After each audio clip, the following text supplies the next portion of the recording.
गोंडवाना गणतंत्र पार्टी ने प्रशासन और राज्य सरकार पर आरोप लगाते हुए कहा कि सरकारी तंत्र गौशाला के नाम पर आदिवासी और जनजातियों की जमीन हड़पना चाहती है। अगर सरकार ने अपना रवैया नहीं बदला तो हम संपूर्ण प्रदेश में आंदोलन करेंगे। यह बात गोंडवाना गणतंत्र पार्टी के प्रदेश प्रवक्ता जितेंद्र सिंह बलोदिया ने कलेक्टर के नाम ज्ञापन सौंपते समय कही। गोंडवाना गणतंत्र पार्टी के नेतृत्व में रैली निकालकर अनुसूचित जाति अनुसूचित जनजाति आयोग के नाम कलेक्टर को ज्ञापन के माध्यम से जनजाति सदस्यों की जमीन पर अनावश्यक गौशाला निर्माण पर रोक लगाने की मांग की है। दरअसल हरदा जिले की बिल्लोद भुटिया गांव में जनजाति समाज के मकानों को तोड़कर गौशाला बनाने का काम प्रशासन द्वारा किया जा रहा है। इसका जनजाति समाज विरोध कर रहे हैं। उनका कहना है कि 3 एकड़ जमीन पर हम 6 परिवार रहकर जीवन यापन कर रहे हैं, जिस पर से सरकार हमें हटाकर गौशाला बना रही है, जबकि गांव में ही 20 एकड़ सरकारी जमीन है जिस पर दबंगों का कब्जा है। सरकार उन्हें नहीं हटा रही है। हम गरीबों के मकान तोड़ रही है, यह अन्याय हम सहन नहीं करेंगे।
आज आप लोग ज्ञापन देना है, क्या मामला और कितने लोगों को इसी जमीन है जिनको सरकार ने अधिग्रहण कर दिया? मामला यह है कि पूर्ण मध्य प्रदेश में, ये कोई अपने यहाँ हरदा जिले का नहीं है, पूर्ण मध्य प्रदेश में जिस प्रकार मुझे संज्ञान है कि जो वर्तमान सरकार है इसमें कुछ लोग मिली भगत से गौशाला के नाम से जो आदिवासी की और गरीब तबके के जो लोग हैं उनकी ज़मीनों को हड़पा जा रहा है कि उस पर गौशाला निर्माण करेंगे।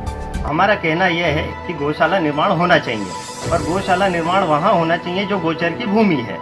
एक आदिवासी परिवार को आप जमीन से पृथक कर रहे हो।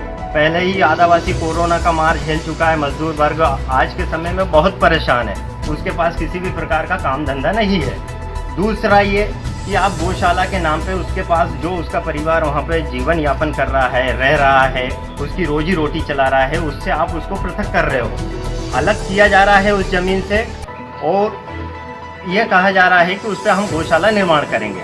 गौशाला आप निर्माण कीजिए, शासकीय भूमि बहुत सारी है, बड़े बड़े जो ज़मींदार है, जागीरदार है, जो पटेल लोग हैं, जो आज राजनीति जिनको संरक्षण प्राप्त है, ऐसे लोग उनके पास में ज़मीन गोचर की जो भूमि है, सरकारी भूमि है, वो बहुत सारी एकड़, मतलब आप कह लो 10 एकड़ 20 एकड़ ऐसी दबी हुई है।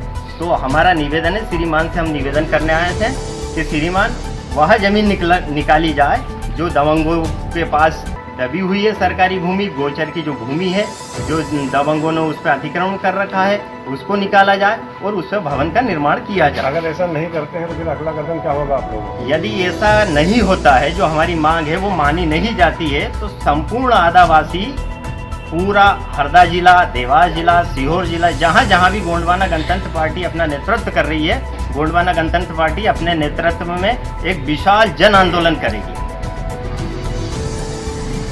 गोंडवाना गणतंत्र पार्टी की ओर से आज एक ज्ञापन प्राप्त हुआ है। ज्ञापन में उनका कहना ये है कि आदिवासियों की ज़मीन को गौशाला के लिए ली जा रही है, आदिवासी ज़मीन। उनके पास में एक तो छोटी छोटी जोत है, और इस प्रकार यदि उनसे ज़मीन लेकर के गौशाला यदि बनाया जाता है तो वो भूमिहीन हो जाएंगे, और वैसे भी बेरोजगार तो हैं ही। तो इस प्रकार से उनका ये आशय था कि आदिवासियों की यदि कब्जे की ज़मीन है तो उस पर गौशाला के लिए जमीन ना ली जाए। इस प्रकार का हमको एक आवेदन पत्र प्राप्त हुआ है। अब प्रशासन सर क्या कर रहे हैं? आज प्राप्त हुआ है और संज्ञान में आया है, तो तहसीलदारों से ये जानकारी ली जाएगी कि जहाँ जहाँ भी हम लोगों ने गौशाला के लिए ज़मीन दी है तो क्या ऐसी स्थिति निर्मित हो रही है कहीं पे क्या। यदि उनकी ज़मीन बहुत कम है और यदि वहाँ से ली जा रही है तो उस पर बिल्कुल विचार किया जाना न्यायोचित है।